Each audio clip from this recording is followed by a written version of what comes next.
esse problema de apneia obstrutiva de sono é um outro problema grave.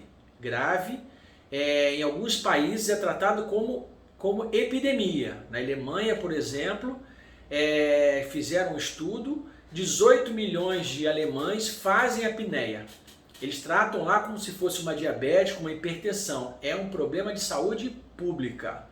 Aqui no nosso país ainda não, a gente não tem dados específicos. A gente sabe que a apneia, pela nossa sociedade, é tratada até como brincadeira, né?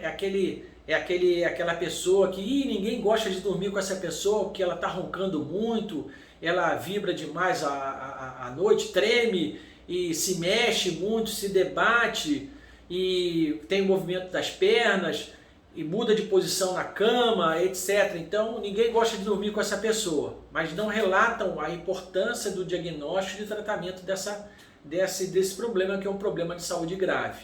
O paciente apneico, ele vai desenvolver esse processo de obstrução de vias aéreas, é uma coisa interessante, porque você está dormindo, você entra num sono, você começa com sono superficial, quando você entra em sono profundo, que você relaxa, que é a hora de você relaxar e descansar, você relaxa a musculatura, a mandíbula caminha para trás e fecha a passagem de ar. Fechou a passagem de ar, ele para de respirar, o cérebro fica sem oxigenação e logo depois ele volta a respirar. Então ele faz isso várias vezes, é identificado no exame de polissonografia, mais precisamente.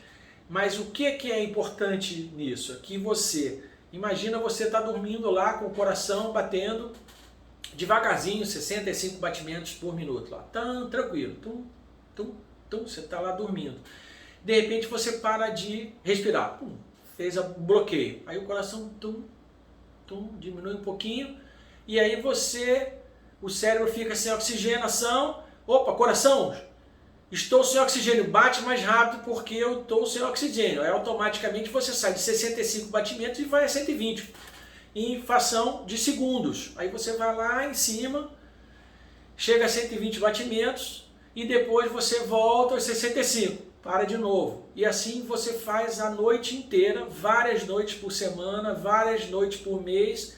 Chega uma hora que o que mais acontece, a literatura também nos informa isso, que você às vezes dormiu bem aquela noite, porque isso é um grande problema, você dorme, mas você não descansa, não é um sono reparador. Então a queixa do paciente apneico é a queixa que ele está sempre com sono, está sempre sonolento, ele onde para, se ele for ligar a televisão ele vai dormir, se ele for andar de carro ele dorme, se ele for escutar música ele dorme, se ele ficar parado sem se mexer, sem fazer nada, ele também está dormindo.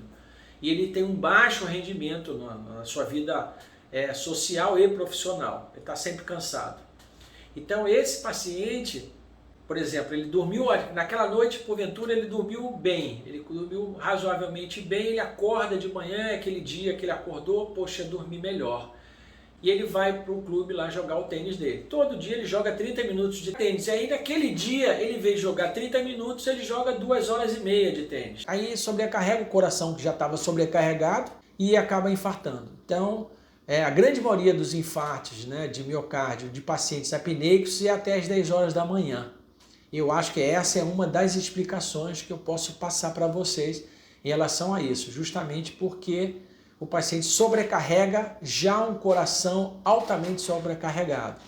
Então é um outro caminho muito interessante da odontologia. A odontologia pode trabalhar com a medicina do sono, pode trabalhar muito próximo disso, né? A ortodontia, o ortodontista que pegou esse viés, ele tem conhecimento para isso, para você confeccionar determinados aparelhos intrabucais que vão possibilitar uma posição mais anteriorizada da mandíbula, evitando que essa mandíbula, quando você entra em sono profundo, ela recue, feche e oblitere a passagem de ar. Então você usa um aparelho, você pode usar isso, como pode usar o CPAP, aquela máscara, né, que você usa com bombeamento, aí já com pressão de ar. O grande problema do CPAP que os pacientes eles relatam é ressecamento de vias orais. resseca, embora tenha CPAP que tem umidificador, mas mesmo assim resseca. Às vezes até com dificuldade de fonação, resseca cordas vocais, fica com dificuldade de fonação. Além do problema de você ter que levar o CPAP na tua viagem. Então, tem que levar a máscara, o tubo, o equipamento na tua viagem. Eu vou para Portugal, meu amigo, tem que separar uma parte da tua mala para você carregar aquele equipamento que pesa lá 3, 4, 5 quilos ou mais. Tem que levar na tua mala.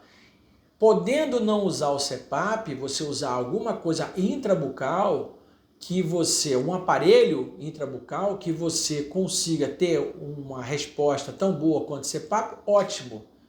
Quem é o divisor de águas de quando você vai usar um e quando você vai usar outro? Na realidade é o exame de polissonografia, que a gente vai ver a oximetria, vai ver quantas apneias ele fez, se foi apneia central, se foi apneia superficial, e verificar se, pelo índice de classificação, se ela é leve, média ou alta.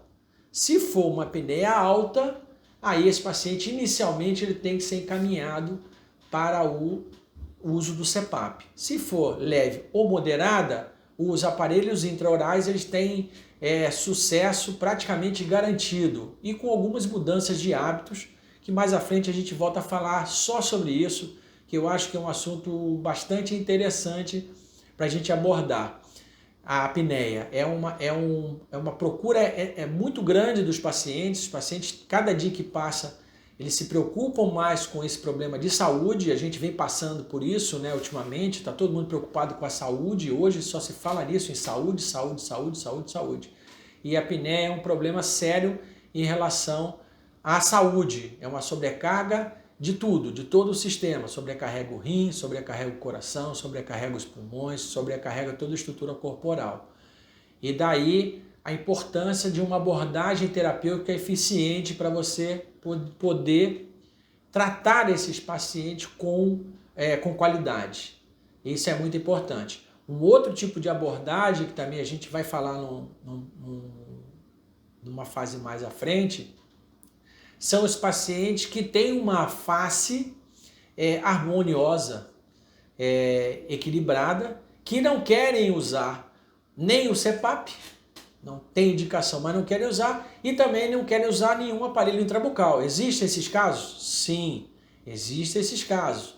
Tem pacientes altamente vaidosos. Eu tenho inclusive um caso aqui de um paciente que arranjou uma namorada nova e ele não queria usar mais o aparelho intrabucal porque à noite ele não queria que a namorada o visse com o aparelho intrabucal. Então, tem isso? Tem isso. E o que a gente faz nesse paciente? Ele não quer usar nem o CPAP e nem o aparelho intrabucal. Vamos deixar o paciente sobrecarregar o coração, correr risco de morrer? Não.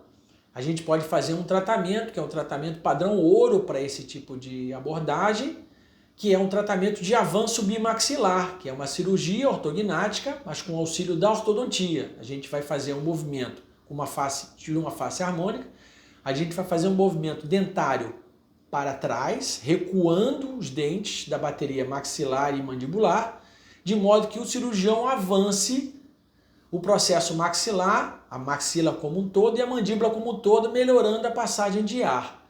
Isso é um tratamento que a gente chama de padrão ouro. É excelente, mas é um tratamento cirúrgico, para os casos assim, altamente indicados, altamente específicos, que funciona muito, muito, muito bem, que é justamente para esses pacientes que não querem usar nenhuma coisa nem outra.